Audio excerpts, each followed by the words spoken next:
প্রতিশোধের নেশা মানুষকে কতটা পাগল করতে পারে তা এই মুভিটি না দেখলে আপনারা হয়তো বুঝবেন না। শহর কলকাতার বুকে একের পর এক বিয়ে ক্যান্সেল করে দেওয়া মেয়েদের কেউ মেরে বধূ বেশে সাজিয়ে টাঙিয়ে দিচ্ছে চালচিত্র ফ্রেমে। কলকাতা পুলিশের ডিটেকটিভ টিমের দায়িত্ব পড়ে এই খুনের রহস্য ভেদ করার জন্য। শেষ পর্যন্ত কি এই খুনের রহস্য ভেদ করতে পারবে পুলিশ? আর কি এমন অতীতের ঘটনা রয়েছে যার জন্য এই নৃশংস হত্যালীলা? এই সমস্ত প্রশ্নের উত্তর রয়েছে আজকের এক্সপ্লেনেশনটিতে। আজ এক্সপ্লেন করব 2024 সালে বাংলা ভাষায় মুক্তিপ্রাপ্ত সাসপেন্স থ্রিলার মুভি চালচিত্র। তো চলুন শুরু করা যাক আজকের এক্সপ্লেনেশনটি।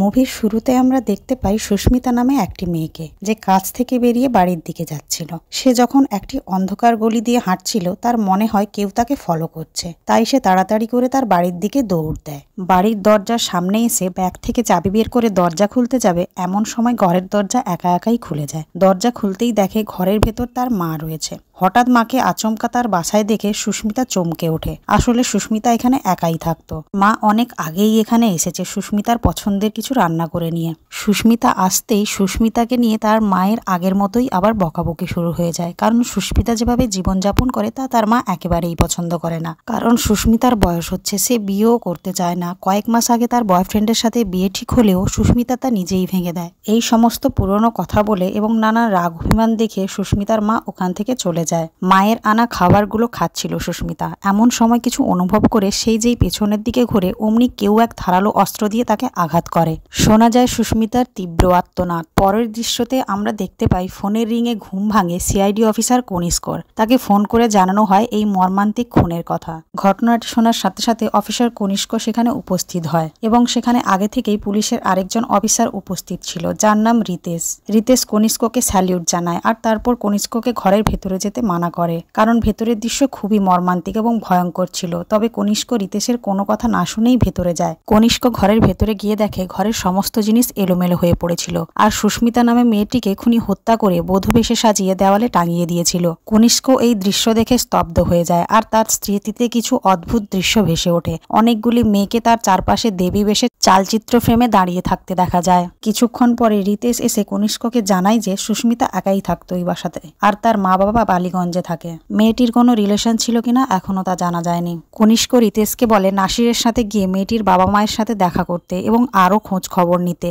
নাসির হলো একজন পুলিশ অফিসার যে এই তদন্তে রয়েছে। ঘটনাটির তদন্তে কনিষ্ক, রিতেশ ও নাসির ছাড়া আমরা বিশ্ব নামে আরেকজন পুলিশ অফিসারকেও দেখতে পাই। এরা চারজনে মিলে এই কেসটি হ্যান্ডেল করছিল। এই চারজন অফিসার মিলে কেসটির ব্যাপারে কথা বলছিল। এমন সময় রিতেশ জানায় যে সে মেয়েটির বাবা মার সাথে কথা বলেছে এবং জানতে পেরেছে যে মেয়েটি 6 মাস আগে তার বিয়ে ভেঙে দিয়েছে, কারণ তার বয়ফ্রেন্ডের অন্য জায়গায় অ্যাফেয়ার ছিল। তার বয়ফ্রেন্ডের নাম ছিল অনিমেষ। অনিমেষকে জিজ্ঞেস করে জানা যায় যে সুস্মিতার নাকি অন্য জায়গায় অ্যাফেয়ার ছিল, তাই সে বিয়েটা ভেঙেছিল।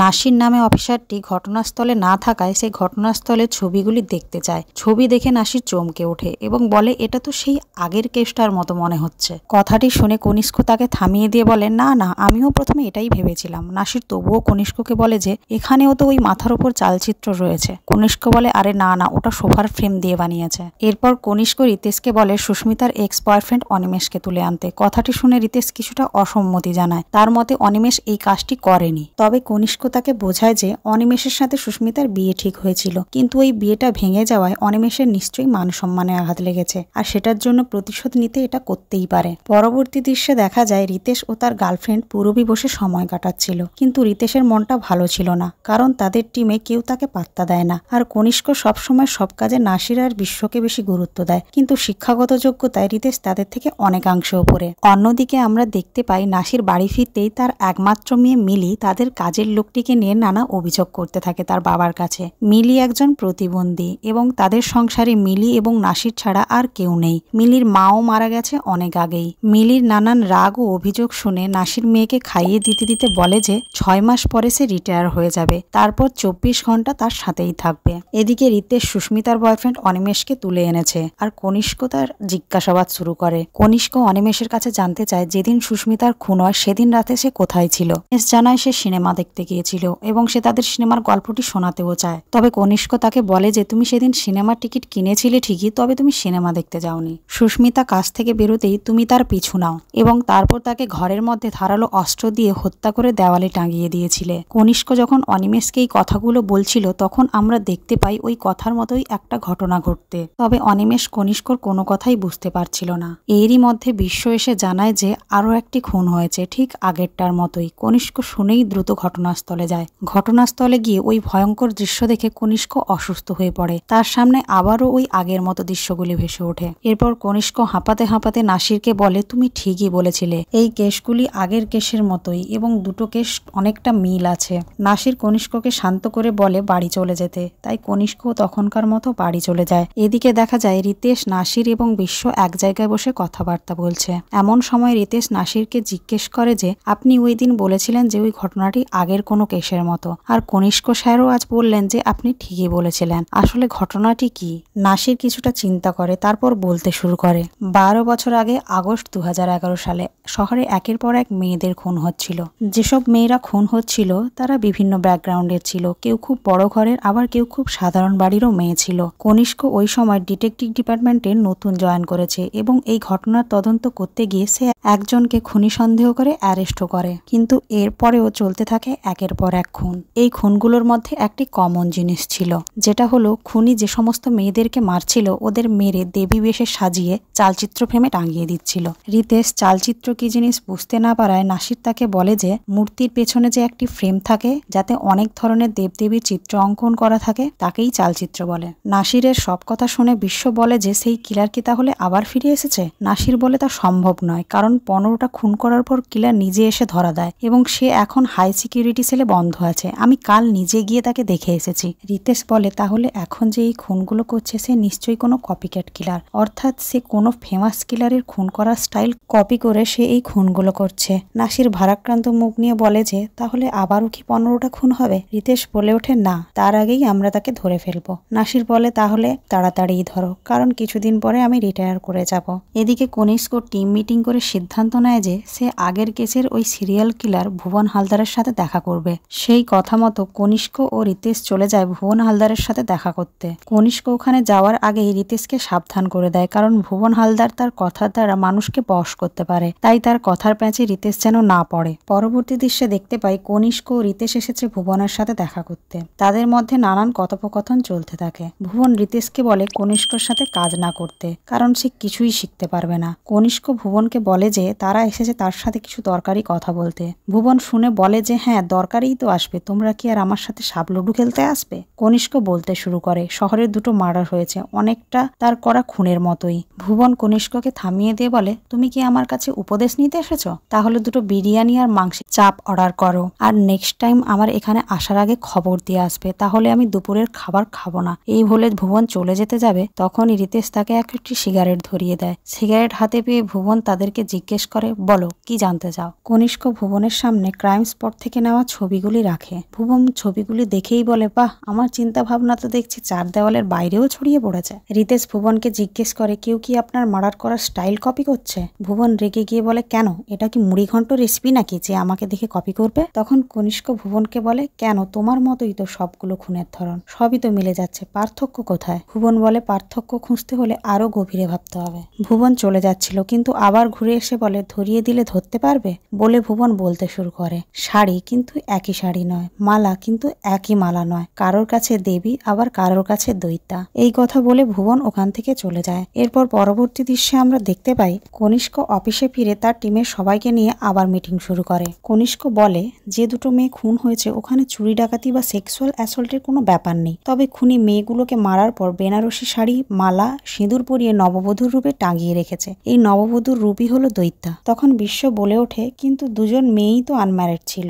নাসির বলে হ্যাঁ, আর এরা এদের বিয়ে নিজেরাই ক্যান্সেল করেছিল। কনিষ্ক তাদের কথায় একমত হয়ে বলে যে শহরে যত ম্যারেজ হল আছে ওখানে গিয়ে খবর নাও, গত 1 বছরে কতগুলি বিয়ের বুকিং ক্যান্সেল হয়েছে। তারপর তারা 4 জনে বেরিয়ে পড়ে শহরের বিভিন্ন ম্যারেজ হল ও হোটেলগুলিতে খোঁজ খবর নিতে। পরবর্তী দৃশ্যতে আমরা দেখতে পাই রিতেশ তার গার্লফ্রেন্ডের সাথে সময় কাটাচ্ছিল এবং এখানে তারা তাদের বিয়ের ডেটও ফিক্সড করে ফেলে। নাসির বাড়ি ফিরে তার মেয়ের সাথে বসে কথা বলতে থাকে। মেয়ে তাকে ছাড়া কিছুতেই থাকতে চায় না, তাই নাসির মেয়েকে বলে যে আর কিছুদিন পর সে সবসময় তার সাথে থাকবে। বিশ্ব যায় তার গার্লফ্রেন্ড জবার সাথে দেখা করতে, আর কনিষ্ক তার স্ত্রীর সাথে খেতে বসে নানান কথাবার্তা বলতে থাকে। তাদের কথা শুনে আমরা জানতে পারি কনিষ্কর স্ত্রী প্রেগন্যান্ট। এইভাবে মুভিটিতে আমরা সমস্ত অফিসারের কিছু ব্যক্তিগত দৃশ্য দেখতে পাই। এরপর পরবর্তী দৃশ্যতে আমরা দেখতে পাই বিশ্ব, রিতেশ, নাসির প্রতিবেশী সবাই সমস্ত খোঁজ খবর নিয়ে আবার এক জায়গায় মিটিংয়ের জন্য আসে। রিতেশ জানায় যে গত 1 বছরে মোট 45টি বিয়ে ক্যান্সেল হয়েছে বিভিন্ন কারণে, তবে 9টি বিয়ে ভেঙেছে কনের নিজের ইচ্ছেতেই। আর এই 9 জন মেয়ের মধ্যে 2 জন আগেই মারা গেছে।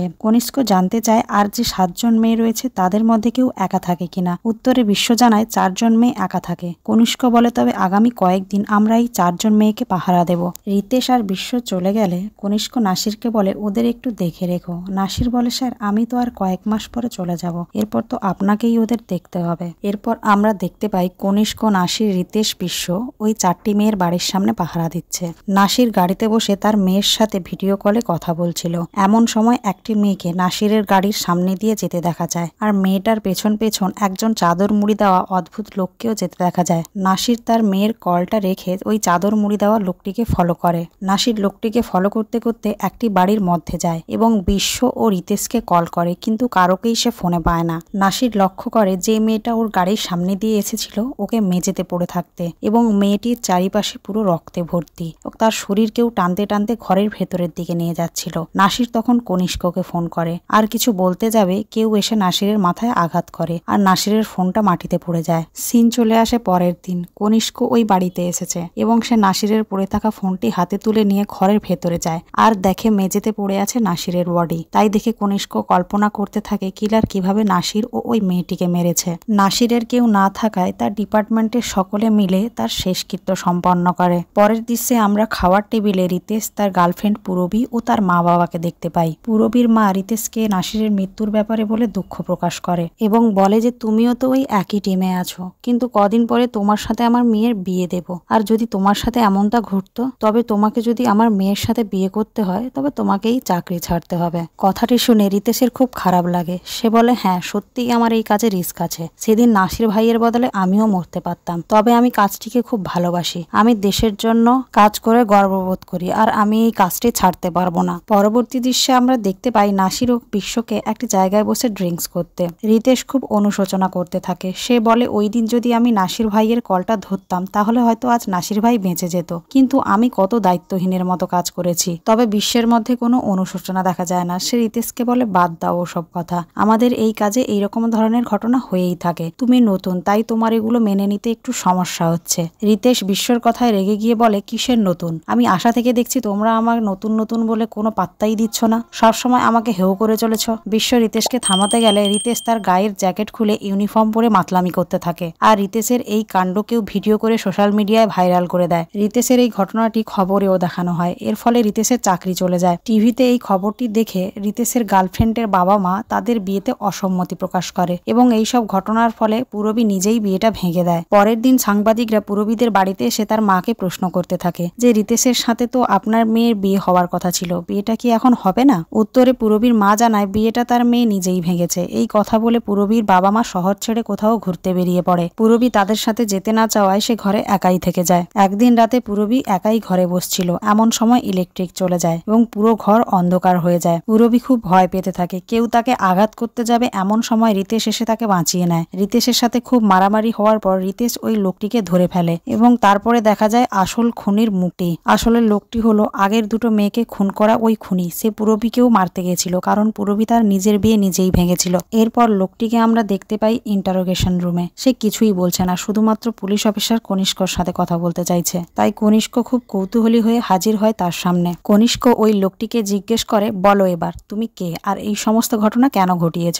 লোকটা হেসে বলে হ্যাঁ অবশ্যই বলবো বলেই তো এখানে এসেছি। কনিষ্ক হেসে উত্তর দেয় এসেছো নাকি তোমাকে ধরে আনা হয়েছে? লোকটি আবারও হেসে বলে এটাই তো আপনার সমস্যা কনিষ্ক চ্যাটার্জি, যেটাই চোখে দেখেন সেটাই বিশ্বাস করেন। একজন পুলিশ অফিসার পাবলিক প্লেসে মাতলামি করলো আর কেউ তার এই দৃশ্য সুন্দর করে ভিডিও করে ভাইরাল করে দিল। তারপর ওই অফিসারের চাকরি চলে গেল, আবার বিয়েও ভেঙে গেল আর তার গার্লফ্রেন্ডকে বাড়িতে রেখে একা তার বাবা মা বাইরে চলে গেল। আমি সেখানে এলাম আর আপনারা আমাকে ধরে ফেললেন। এত সোজা মনে হয় আপনার বিষয়টি? আসলে আমি আসতে চেয়েছিলাম এখানে তাই। কনিষ্ক বলে সবই যখন জানো তাহলে বাকি কথাগুলো তাড়াতাড়ি বলে ফেলো। লোকটি কনিষ্ককে বলে সিসি ক্যামেরা অফ করতে আর চিনি কম দুধ বেশি দিয়ে একটি চা এনে দিতে। লোকটির কথা শুনে কনিষ্ক উঠে যায় চা আনতে। বিশ্ব দুটো চায়ের কাপ এনে দেয় কনিষ্ককে আর ওই লোকটির চায়ে থুতু ফেলে দেয়। কনিষ্ক চা নিয়ে লোকটির কাছে গেলে লোকটি বুঝতে পারে চায়ে থুতু মেশানো আছে, তাই সে চাটা ফেলে দেয় আর বলে যা পড়ে গেল। কনিষ্ক লোকটাকে আবারও তার নাম জানতে চায়, তবে লোকটি এবার এবার একটা গল্প বলা শুরু করে। এক বিখ্যাত কলেজের একজন সাধারণ ইংরেজির প্রফেসর, যার সাথে স্টুডেন্টরা 5 মিনিট সময় কাটালেই তাদের জীবন বদলে যেত। তবে স্যারের ক্লাসেরই একটা মেয়ে স্যারের জীবনটাই বদলে দেয়। ওই মেয়েটি একদিন লিফটে একা থাকা স্যারের সাথে খারাপ কিছু করতে চেয়েছিল, কিন্তু স্যার তাকে সকলের সামনে খুব বকাবকি ও অপমান করে। সবার সামনে মেয়েটিকে অপমান করায় মেয়েটির ব্যাপারটি খুব গায়ে লেগেছিল। সে একদিন স্যার না থাকাকালীন স্যারের বাড়িতে যায়। বাড়ির দরজা স্যারের ছেলেটি খোলে। মেয়েটি স্যারের ছেলেকে বলে, স্যার একটা ফাইল রেখে গেছে, ওটাই নিতে এসেছি বলে সে স্যারের বসার টেবিলের ড্রয়ার খুঁজতে থাকে। স্যারের ছেলেকে খাওয়ারের জল আনতে বলে সে স্যারের টেবিলের ড্রয়ারে একটি ব্যাগ রেখে দেয় আর তারপর সেখান থেকে চলে যায়। তার কিছুক্ষণ বাদে পুলিশ আসে স্যারের বাড়িতে। এসে ড্রয়ার থেকে ওই মেয়েটি রেখে যাওয়া ব্যাগটি পায়, আর ব্যাগ থেকে পুলিশ এমন কিছু জিনিস পায় যাতে পুলিশ বিশ্বাস করে নেয় যে ওই সময় যে খুনগুলো হচ্ছিল তা ওই প্রফেসরই করেছে। আর অফিসার কনিষ্ক ওই স্যারকে তার সকল স্টুডেন্টদের সামনে থেকে ক্লাস চলাকালীন অবস্থায় গ্রেপ্তার করে। এরপর আসল খুনির ভুবল হালদার একদিন নিজে এসেই ধরা দেয়। আসল খুনি নিজে থেকে এসে ধরা দেওয়ার ফলে প্রফেসরকে পুলিশ নিরপরাধ বলে ছেড়ে দেয়। তবে এরপর প্রফেসরের জীবন আর স্বাভাবিক হয়নি, লোকে তাকে খুনি বলে ডাকতে থাকে। এই অপমান প্রফেসর সহ্য করতে পারেনি, একদিন তাই আত্মহত্যা করে। মৃত্যুর পরও লোকে প্রফেসরকে খুনি বলেই ডাকতে থাকে। আর এখানে আমরা জানতে পারি যে ওই লোকটি হলো সেই প্রফেসরেরই ছেলে। এরপর কনিষ্ক লোকটির কাছে জানতে চায়, তুমি এতদিন পর কেন এগুলো করছো? ছেলেটি জানায়, বাবা মারা যাওয়ার পর আমার শেষ সম্বল মা ছিল, মাও কয়েক মাস আগে মারা যায়, এখন আমার কাছে হারানোর মতো আর কিছুই নেই। কনিষ্ক জিজ্ঞেস করে, তোমার তো বিয়ে হওয়ার কথা ছিল, তার কি হলো? লোকটি বলে, যার বাবার নামে এত বড় অপবাদ তার ছেলেকে কে বিয়ে করবে? কনিষ্ক বলে, ও তাই, একটা মেয়ে তোমাকে বিয়ে করলো না বলে তুমি তাই এতগুলো মেয়েকে মেরে ফেললে? লোকটি হেসে বলে, না, সেজন্য নয়, আপনার জন্য, আপনার হঠকারিতায় নেওয়া সিদ্ধান্তের জন্য। আপনার এই একটা সিদ্ধান্ত 3টে জীবন নষ্ট করেছে, আর মেয়েগুলোকে ধরলে 6টা। আপনার পুলিশ অফিসারকে নিয়ে 7টা জীবন, আর 8 নম্বরের কথা তো আপনাকে বলতেই ভুলে গেছি। লোকটি আবারও থেমে বলে, 8 নয়, 8.5 হবে। কনিষ্ক জানতে চায়, তুমি কি আবারও কারোকে মারার প্ল্যান করে এসেছো নাকি? লোকটি হেসে কনিষ্কর স্ত্রী মিলির নাম নেয়। লোকটি বলে, আমি আপনার স্ত্রীকে যেখানে রেখে এসেছি সেখানে 4 ঘন্টা টেকাও মুশকিল আছে, আপনার হাতে সময় কম আছে, আপনাকে একটা ঠিকানা দিচ্ছি, ওখান থেকে প্রণব পাল নামে একটি লোককে তুলে আনুন। কনিষ্ক জানতে চায়, কে এই প্রণব পাল? উত্তরে লোকটি বলে, ওই মেয়েটির বর, যে মেয়েটির জন্য আমার পুরো পরিবার শেষ হয়ে গেছে। কনিষ্ক ওখান থেকে উঠে এসে বিশ্ব ও রিতেশকে সব জানায়। রিতেশ সব কথা শুনে লোকটার সাথে কথা বলতে যায়, আর বিশ্ব যায় প্রণব পাল নামে ওই লোকটিকে ধরতে। রিতেশ ওই লোকটিকে বলে, সে শুধু শুধু মিলি ম্যাডামকে ধরে রেখেছে, কারণ স্যার কখনোই মিলি ম্যাডামকে খুঁজতে যাবে না, কারণ মিলি ম্যাডাম ও স্যারের ডিভোর্স হবে, তাই কনিষ্ক স্যার তার কোনো কথাই শুনবে না। তার থেকে ভালো সে যদি বলে দেয় সে মিলি ম্যাডামকে কোথায় রেখেছে, তারা তাকে ছেড়ে দেব এবং ওই লোকটাকেও ধরে এনে দেবে। লোকটি আবারও হেসে রিতেশকে বলে, কোনো হাজবেন্ড ওয়াইফ ডিভোর্সের সময় বাচ্চা প্ল্যান করে না নিশ্চয়ই। এই কথা বলতে বলতে লোকটি টেবিলের উপর পা তুলে দেয়। কনিষ্ক লক্ষ্য করে লোকটির বুটের তলায় এক ধরনের মাটি লেগে আছে, আর কনিষ্কর মনে পড়ে যায় এই ধরনের মাটি সে এক কবরস্থানে দেখেছিল। যেদিন সে ওই প্রফেসরকে অ্যারেস্ট করে সেদিন প্রফেসর একটি কবরস্থানে স্টুডেন্টদের প্র্যাকটিক্যাল ক্লাস নিচ্ছিল, আর সেখানেই এই ধরনের মাটি সে লক্ষ্য করেছিল। কনিষ্ক তাড়াতাড়ি রিতেশকে ডেকে আনে, আর কিছু লোকজন ও পুলিশকে নিয়ে ওই কবরস্থানে যায়, আর বিভিন্ন জায়গা খুঁড়ে খুঁড়ে তার স্ত্রীকে খুঁজতে থাকে এবং অনেকক্ষণ বাদে সে তার স্ত্রীকে খুঁজে পায়। তখন তার স্ত্রী সেন্সলেস হয়ে গেছে। কনিষ্ক তার স্ত্রীকে নিয়ে হসপিটালে যায়। এদিকে মিলির জ্ঞান ফিরলেও ডাক্তার জানায় তাদের বাচ্চাটি আর বেঁচে নেই। কেসটি ক্লোজ হয়ে যায়। এদিকে রিতেশ ও পুরবীর বিয়ে ফাইনাল হয়। কনিষ্ক মিলির জন্য নাসিরের মেয়েকে নিয়ে আসে তাদের বাড়িতে, আর বিশ্ব তার গার্লফ্রেন্ডের সাথে সময় কাটাতে দেখা যায়। আর এখানেই শেষ হয়ে যায় এই প্রতিশোধের খেলা। মুভিটি আপনাদের কেমন লাগলো তা অবশ্যই কমেন্ট করে জানাবেন, আর এরকম ধরনের মুভি আরো শোনার জন্য আমাদের চ্যানেলটি অবশ্যই সাবস্ক্রাইব করে রাখবেন এবং অবশ্যই আপনাদের মূল্যবান মতামত জানাবেন।